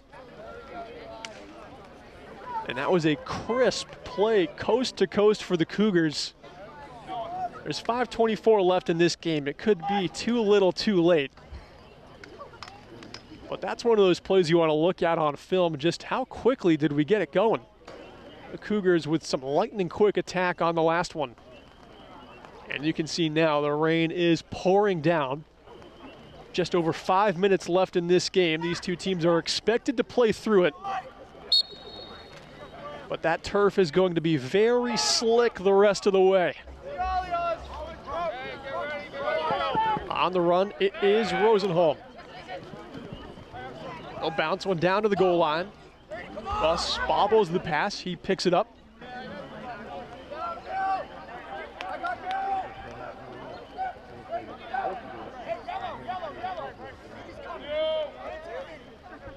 The Hawks going for a change here, and the Cavalry comes in, they'll pick up the attack. Hopkinton stretching out their bench, starting to play a couple of their reserve and swing players here. Getting those younger guys, those underclassmen, some varsity minutes on attack. As we've got a timeout taken here, 4 minutes, 47 seconds to go here in this one. 10-2 Hopkinton lead over the Kearsarge Cougars. For the Cougars, the goal scorers Eli Whipple and Quinn Cusick. And for the Hawks, it's just been 4 guys scoring all 10 of these goals. Hat tricks by Owen Buss and Jackson Westover. Westover actually has a hat trick +1. He's got 4 this game. Ollie Zahn has a pair of goals. Merrick Chapin has a handful of points. He's picked up a number of assists, and he's also got a goal himself. And in goal for the Hawks, Jacob Landman has done an excellent job to shut down these Cougar attackers, but I think it's been the hard work in front of him by the long pole defenders Caleb Hughes and Nolan Staples-Roy, numbers 8 and 9 for the Hawks. They're not going to fill up the scorecard playing so much defense, but Hughes and Staples-Roy have been huge difference makers, to say the least, for this Hawks team. Of course, they can bury the ball into the back of the net with the best of them in Division III, but there's a lot of teams around the state who can put up a high goal total. And it really comes down to those championship caliber teams having that defense, and there's no doubt about it. The Hawks have a championship level defense in Hughes and Staples-Roy and Landman in net. And I mean, it is coming down now between the Hawks and the Cougars. Cats and dogs is what it's raining. You can hear it hitting down on top of tarps. Everyone out there is kind of rapidly shaking their helmets to just get that water to fall off as quick as they can. Unlike other sports, lacrosse, you've got that helmet, you've got that cage already kind of impeding your vision. And when the water is coming down like it is right now, well, it is not easy to see things out there for lacrosse. This is a sport that typically plays through some pretty heavy rain. But if there was still a half to play left in this game, this is enough rain for them to probably call it. But there's just so little left in the action. Why not just let the boys play on? The Cougars looking to strike. The shot goes wide right. Gunnar Benedict trying to find one. He scored a hat trick his last time out for the Cougars. Hasn't found it so far this game. He's had 3 shots, only one of them finding the target. I think Gunnar has been a huge focal point for the Hopkinton defense. He's been double teamed a lot of this game. The Hawks bring it down the left wing. Westover centers one, and the shot Hits a stick on the way, not a clean release. Under 4 minutes to go, the Cougars clearing pass got picked off by the Hawks. They've moved it down in a hurry. Bus picks it up near the sideline, and the Hawks move it behind the cage.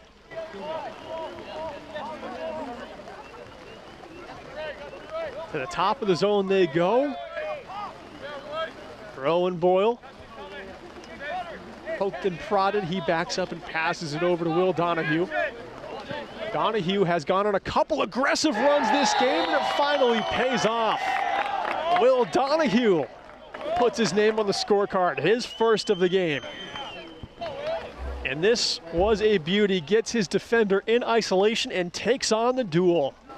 Will Donahue, right as those defenders come up from the top of the crease, he knew his time was ticking down quick to pull the trigger on the shot, and he let it fly just in time.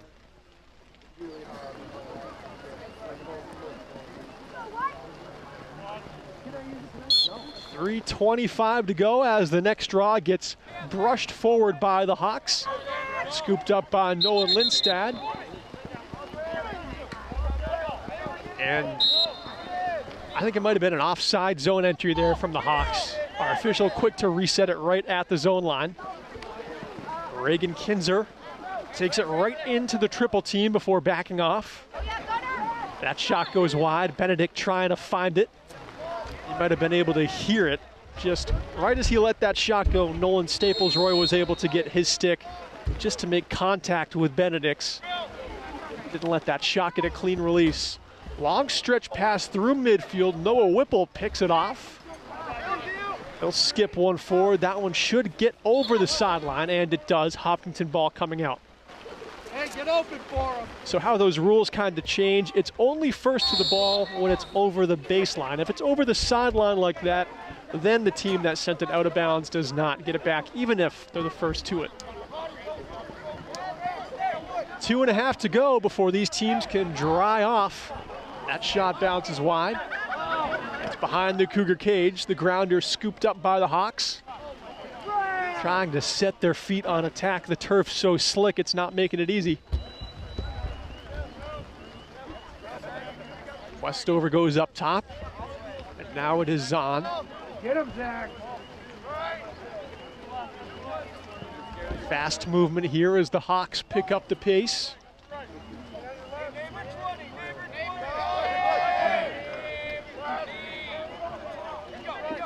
Inside the final 2 minutes now.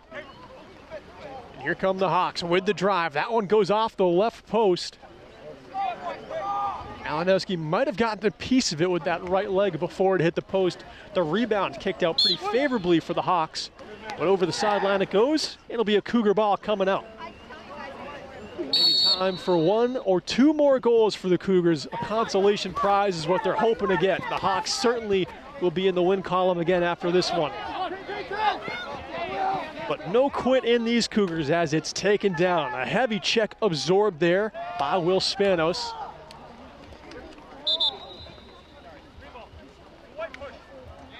Hopkinton ball coming out. Cougars called for the push. Quickly trying to change off their midfielders here, and they're able to get the change off in time. The Hawks send it forward with just over a minute remaining. A couple of players take a tumble right on the zone entry, and the Cougars bring it back the other way. Aiden Ruckman gets rocked right there, and he is slow to get up. Ruckman took that one up high, and play was stopped as he was just allowed to get back to his feet. No penalty or anything there against Hopkinton. I don't believe they've had a penalty called on them all game long. And at some point, you got to tip your hat to discipline, but I think there's been 1 or 2 missed by our officials. Probably true for both sides, though. Inside the final 60 seconds, Quinn Cusick with the ball. He goes across the zone. Centered here to Benedict. Back over to Reed. Cole Tucker lets one loose, and he scores! Reed Cole Tucker, he's able to find it, the lefty with a heavy crank shot. It's 11-3. The Cougars again striking late in this one, but that one feels good. Heavy shot from Reed Cole Tucker.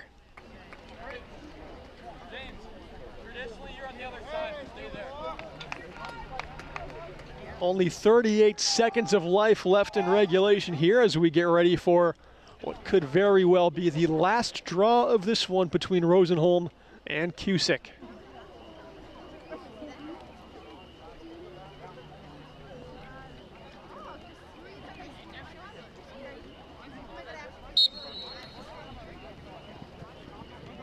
And Rosenholm rushes another one back to his midfielder, and the Hawks pick it up. 30 seconds to go.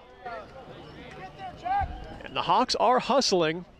They know time is ticking, but they want to find one more goal if they can. Westover is battling for the ball here against a couple Cougar defenders, and he comes up with it.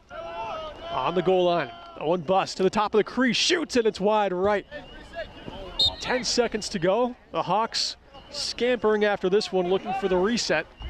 Maybe one final shooting opportunity. 8 seconds as they'll inbound this one. Malinowski shuts down the centering ball and sends one the length of the turf right at the buzzer. And it is the Hopkinton Hawks with an 11-3 win over the Kearsarge Cougars. Your H.R. Clough Kearsarge Heating turning up the heat. Player of the game for the Hawks, I'm going to give you two. On attack, it's Jackson Westover, and Caleb Hughes on defense, of course, picks up a player of the game honor. Thank you for watching our Game of the Week here on YCN. For Greg and Andrew on production, my name is Berkeley Stevens. Hope to see you back here in the fall for some football. Take care, folks.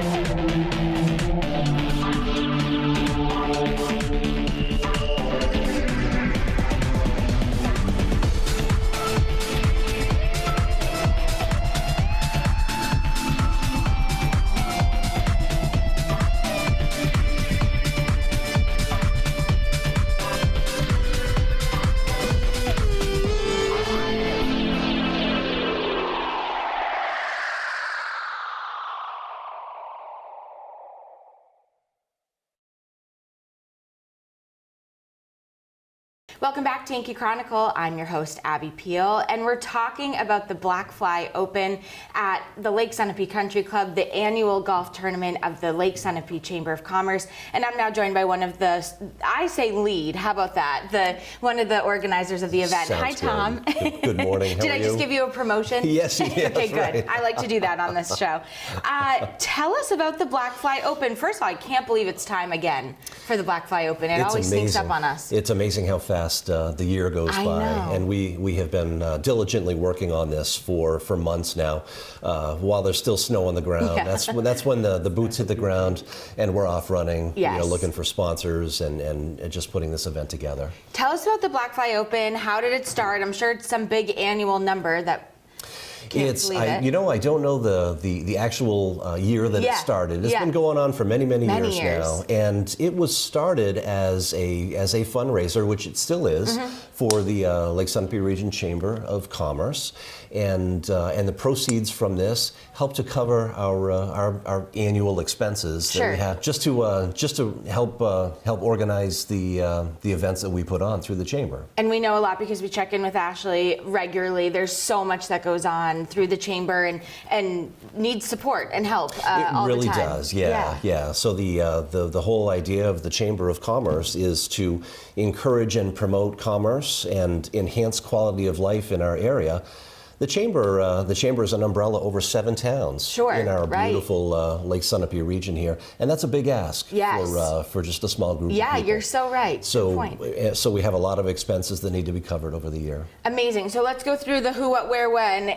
It is coming up in just a few weeks. Just a few weeks. It's going to be Thursday, May 15th. Great. And once again, it's going to be at the beautiful Lake Sunapee Country Club here in town, and we really look forward to it. There is a a 10 a.m. shotgun start, yep. which we did again from last year.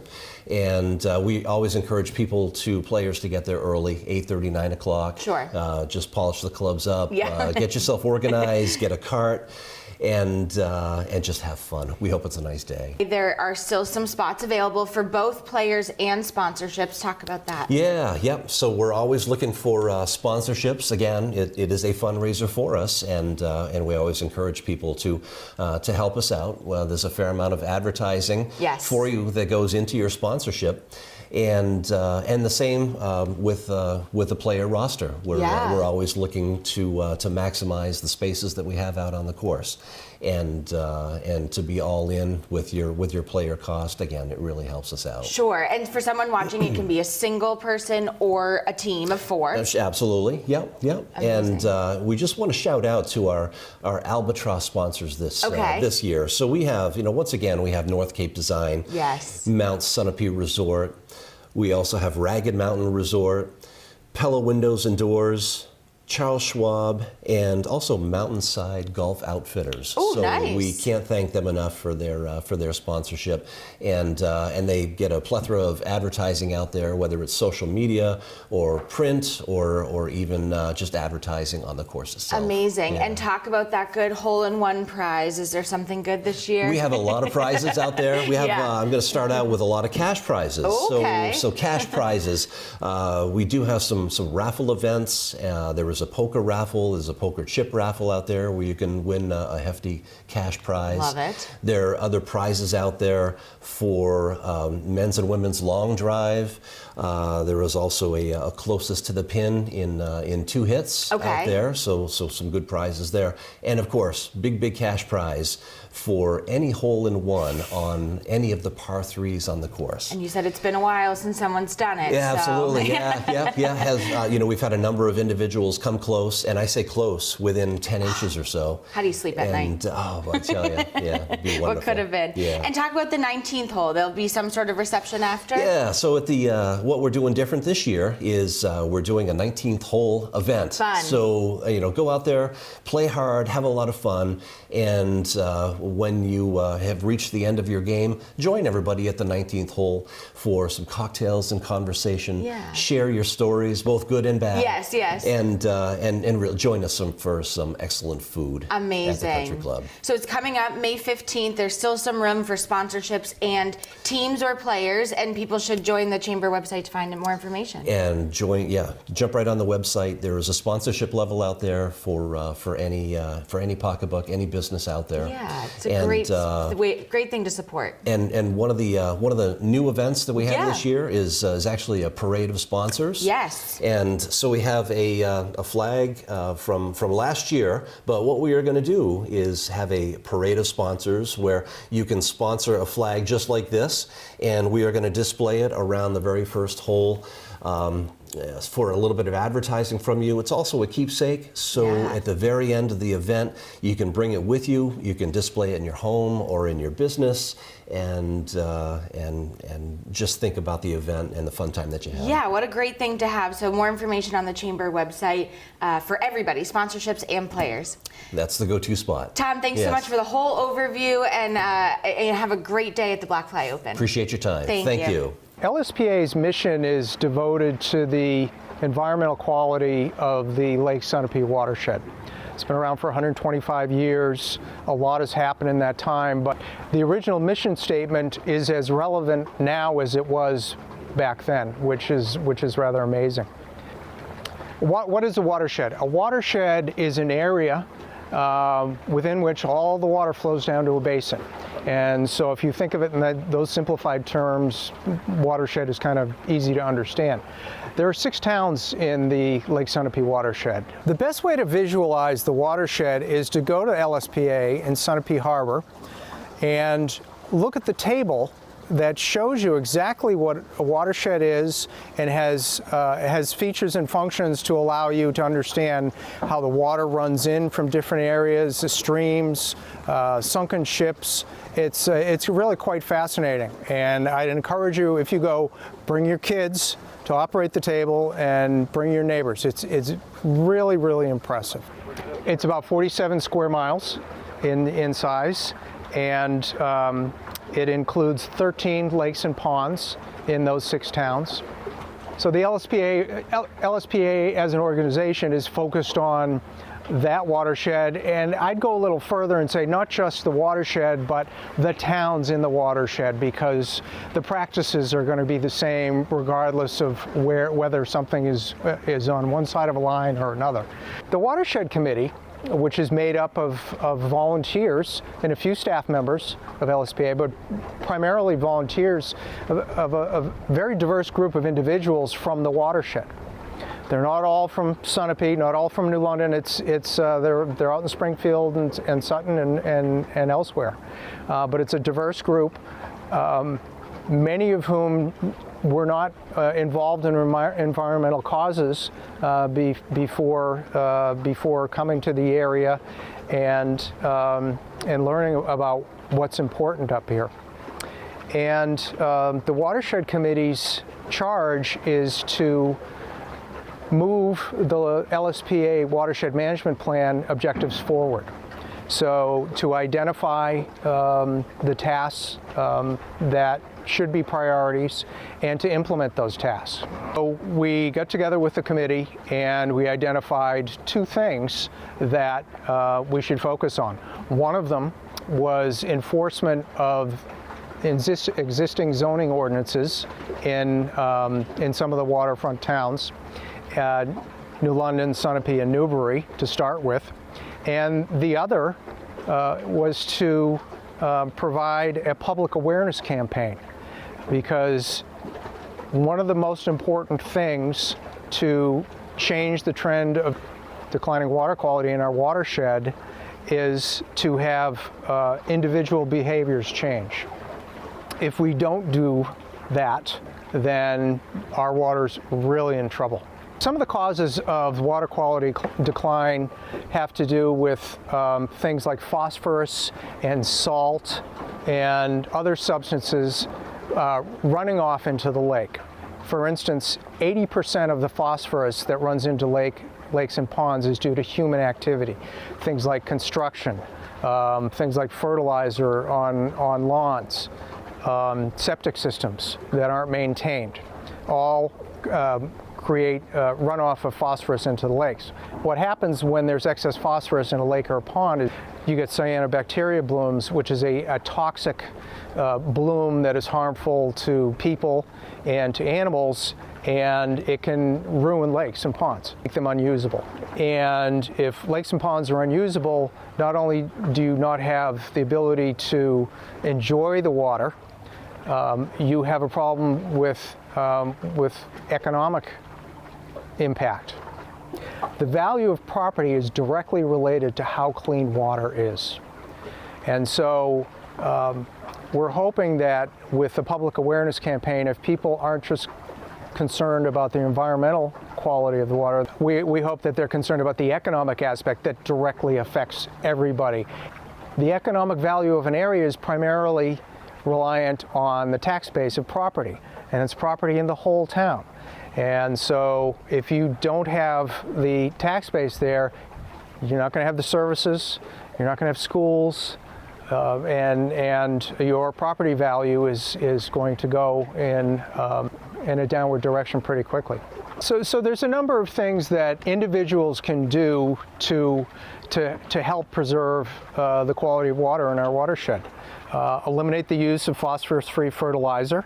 Don't apply it within 100 feet of water. Use non-toxic pesticides and herbicides, which otherwise will run off into the water.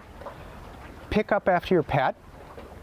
Maintain your septic systems if you have them. Get them pumped every 3 years. Get them inspected. If you have a lawn that goes all the way down to the water, plant buffers along the water's edge that'll help retain the water, help it soak in before it gets into the lakes and ponds. Don't feed waterfowl. Want to reduce E. coli in the water. Cover bare soil with plants or mulch. Follow state and local tree cutting and construction rules. So one of the things we've been doing is we've been going out and talking to homeowners associations, lake protective associations, and civic groups about this public awareness campaign called Let's Be Clear. And we're happy to continue talking to more groups because it's important we're all doing the same thing at the same time. So if anyone wants more information about this program or about contacting us to set up a presentation, they can go to lakesunapee.org and look up Let's Be Clear.